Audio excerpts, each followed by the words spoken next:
Good morning everyone. So last class already we have discussed regarding the algorithm. So what do you mean by algorithm? So that is a step-by-step procedure to solve a problem or a task here. So we'll continue with the next option, that is flowchart. So children, here flowchart, it is nothing but that is a graphical representation of algorithm. That is a pictorial, or we call it as graphical representation.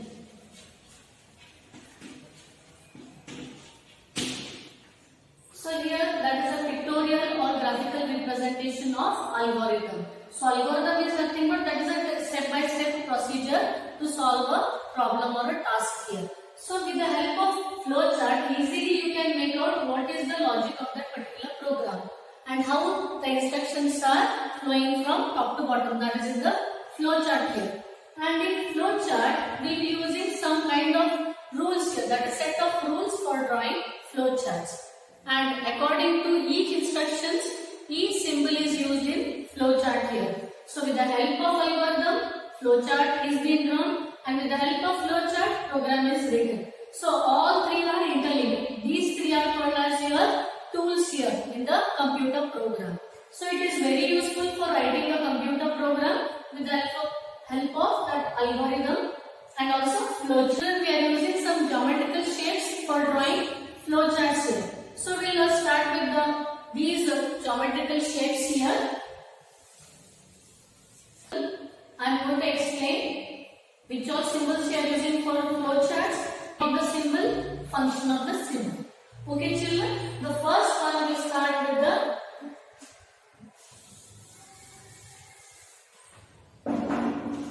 first one is called as ellipse here. So this is called as ellipse. So this is called as ellipse, and it is also called as start and stop box. So first one is ellipse, and the name of the symbol is ellipse here. Start and stop box. The function of this one, what it does, it will start and end the flowchart.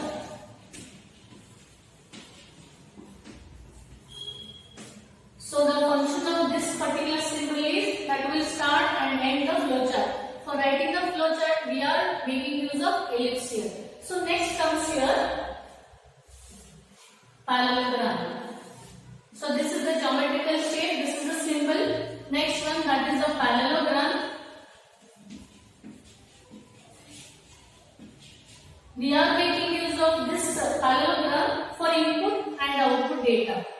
That is, we can call it as input or else output box. So this is parallelogram, that is input as well as output box here. Why it is used? What is the function of this particular parallelogram? So it is used to enter data and print data. So the function of parallelogram is enter data and here print the data. You can read the data with the help of parallelogram here, and even the output is displayed or output can be written in the parallelogram. So next one we have a rectangle. So this is the rectangle shape of, that is called as rectangle here. This is called as process box. This particular symbol is called as process box. Why it is used? Where we are using the flowchart for to perform any calculations.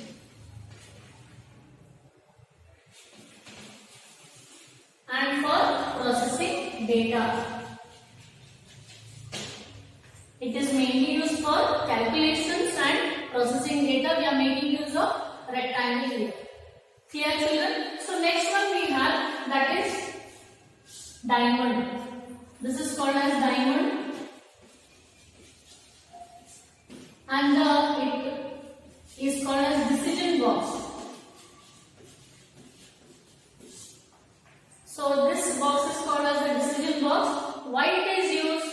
If we are asking any question for the computer program, the two answers we will be getting for this particular particular, that is diamond, that is a decision box, that is whether yes or no. So it is mainly used for asking questions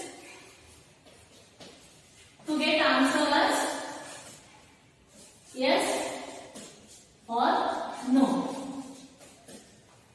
So mainly children, we have ellipse, that is start and stop box. Compulsory we have to use this one, that is the start and end of the flow chart. Next one we have parallelogram, that is input or output box here to enter the data and to print the data. So next one we have rectangle here. This is a rectangle, that is also called as process box. For to perform any calculations or anything or any processing data, we are making use of rectangle. Next one diamond, that is also called as decision box. And if you are asking any question to the computer, we will be getting the answer yes or no with the help of this particular diamond, that is decision box. And the last symbol is called as your arrow marks. So these are the arrow marks we will be having. So this is called as arrows.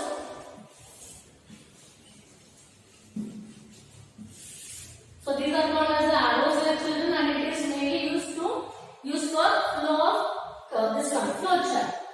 Flow of control, it will show these are called as arrows, which is used for flow of control in the flow chart.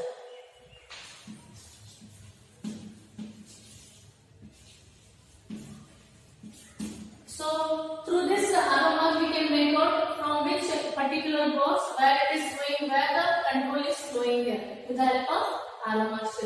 So this is about your flow chart. This is how you are going to write. You are going to draw the flow chart with the help of geometrical shapes, and easily you can make out. So easily you can make out what exactly the logic you are using in the computer program. So children, I will take one simple example, this one. But before this one, you need to follow some strict rules for drawing the flow chart here. So children, first thing, whenever you are writing a program or algorithm, the flow chart, whichever you are going to draw, it should be very simple and it should be very easy to follow. Clear children? And each and every instruction compulsory should be drawn with the help of these kind of symbols, whichever is assigned. Clear children? So next one, all the flow charts should start with the start, that is the start box, that will be entry point, that will be at the top, and it should end with the exit point, that is again your stop box at the bottom. Top and bottom, you are making use of this ellipse only for start and stop. Clear children? So next one here, we are making use of arrows here to connect between the flow charts. We are making use of arrows here to connect all the symbols or all the flow charts here, not lines. Compulsory it should be arrows. Clear? One flow line should come out from the process box here, and only one flow line should enter the decision box here. But decision box can have two exits. From this one, you will be getting yes or no answer as well. So you will be getting more than two exits here. That is exits we call it as. And here, in compulsory input and output, it should be written in the parallelogram itself. Clear children? I take a simple example before this one. And flow chart should be drawn from top to bottom. The flow should run. The instruction should be carried out from top to bottom.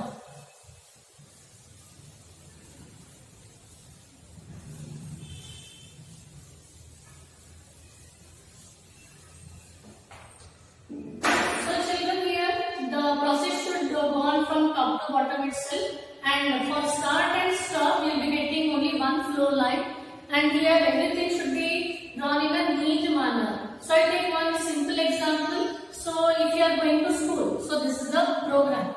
You are going to school. So what all steps you are going to write for algorithm? So we will start with the algorithm here.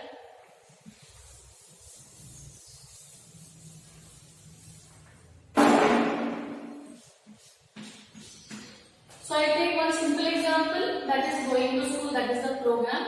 So you are going to write the algorithm for that one. So I will start with the step 1.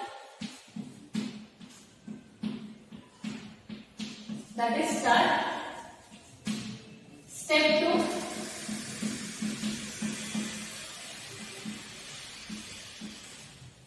get up early in morning.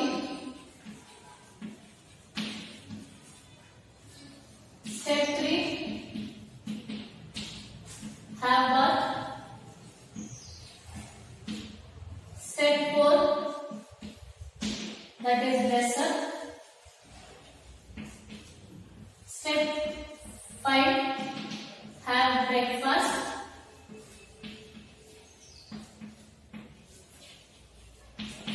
Step 6, that is board the school bus.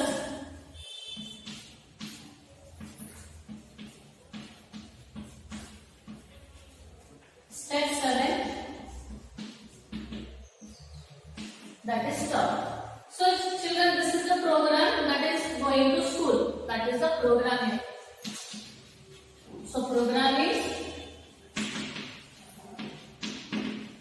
going to school year. So the program is going to school. So the algorithm I have written. First one, step 1 always start. Last one stop. Between that you are writing the instructions. Get up early in the morning. Have bath. Then dress up. Have breakfast. Board the school bus. Then stop. Then how we are going to draw this in a flowchart? So already I have written the algorithm. This is a program. I want to draw the flowchart. So start with the ellipse here. So here I will take start. So this is the start. So next one, what is the next instruction it is? That is get up early in the morning. So I am doing the process here.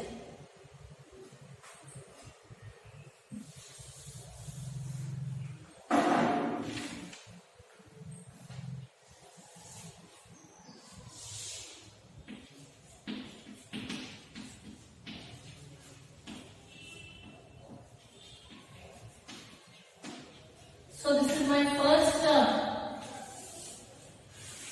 symbol I have used, that is the process box here. Get up early in the morning. Next one, that is have bath or take bath. Next, what you are going to do after that? So next process is your dress up. So next one we have, that is have breakfast.